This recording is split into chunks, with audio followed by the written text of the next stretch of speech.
ইরাকের একজন বিখ্যাত আলেম মালিক বিন দিনার একবার এক বিশাল মাহফিলে বক্তব্য দিতে দাঁড়ালেন। এক শ্রোতা বলে উঠলেন, আপনার বক্তব্য শুরু করার আগে আমাকে একটি প্রশ্নের উত্তর দিন। মালিক বিন দিনার তাকে প্রশ্নের অনুমতি দিলেন। বয়স্ক শ্রোতা বললেন, আজ থেকে প্রায় 10 বছর আগে আমি আপনাকে মাতাল অবস্থায় পড়ে থাকতে দেখেছি। আপনি সেই অবস্থায় থেকে ফিরে এলেন কিভাবে, এবং এই ওয়াজের ময়দানে আপনি কিভাবে আসলেন? মালিক বিন দিনার কিছুক্ষণ মাথা নিচু করে রইলেন। তারপর বললেন, ঠিক বলেছেন, আমি সেই ব্যক্তি। শুনুন তাহলে। একদিন এক কদরের রাতে মদের দোকান বন্ধ ছিল। দোকানিকে অনেক অনুরোধ করে এক বোতল মদ কিনে বাসায় চলে আসলাম। বাসায় গিয়ে খাবো এই শর্তে। বাসায় ঢুকলাম। ঢুকে দেখি আমার স্ত্রী সালাত আদায় করছে। আমি আমার ঘরে চলে গেলাম এবং বোতলটা টেবিলে রাখলাম। আমার 3 বছরের শিশু মেয়েটা দৌড়ে এলো।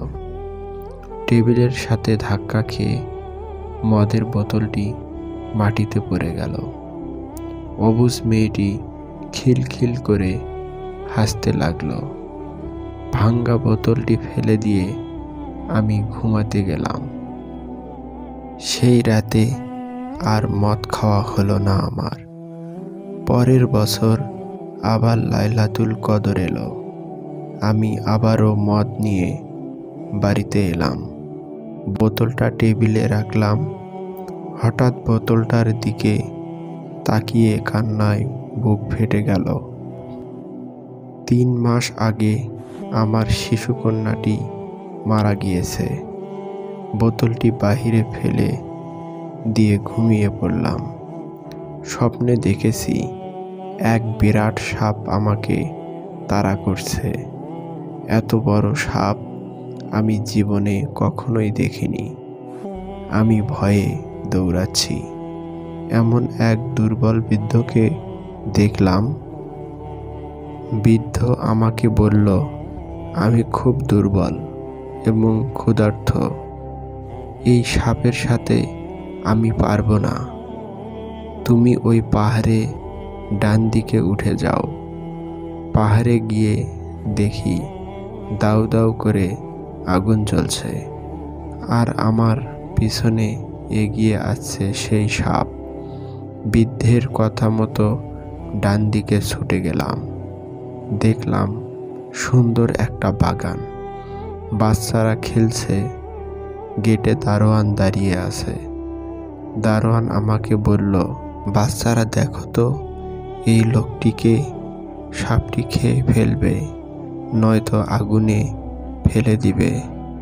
দারোয়ানের কথায় বাচ্চারা ছুটে এলো। তার মাঝে আমার মেয়েটাও ছিল।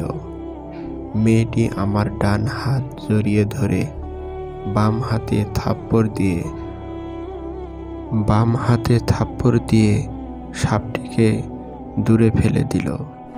অমনি সাপটি চলে গেল। আমি অবাক হয়ে গেলাম এবং বললাম, মা, তুমি এত ছোট আর এত বড় সাপ তোমায় ভয় পায়? মেয়ে বলল, আমি জান্নাতি মেয়ে। জাহান্নামের সাপ আমায় ভয় পায়।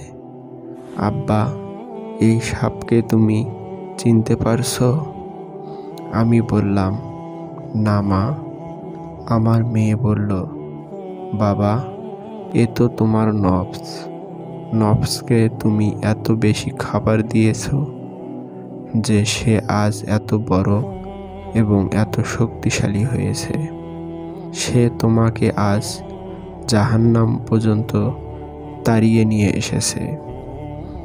মেয়েকে বললাম, পথে এক দুর্বল বৃদ্ধ আমাকে এখানে আসার পথ বলে দিয়েছে। সে কে? মেয়ে বলল, তাকেও চেনোনি? সে তোমার আত্মা, সে তোমার রূহ। তাকে তো কোনো দিনও খেতে দাওনি তুমি। সে না খেয়ে এতই দুর্বল হয়ে পড়েছে যে কোনো রকম বেঁচে আছে। সেদিন থেকে আমি আমার রূহকে খাদ্য দিয়ে যাচ্ছি, আর নফসের খাবার একবারেই বন্ধ করে দিয়েছি। চোখ বন্ধ করলেই সেই ভয়ানক রূপটি দেখতে পাই, আর দেখি রূহকে কত দুর্বল, হাঁটতে পারে না। ঝরঝর করে কেঁদে ফেললেন মালিক বিন দিনার। আল্লাহ তাআলা আমাদের সকলকেই বোঝার তৌফিক দান করুন। আমিন ইয়া রাব্বুল আলামিন।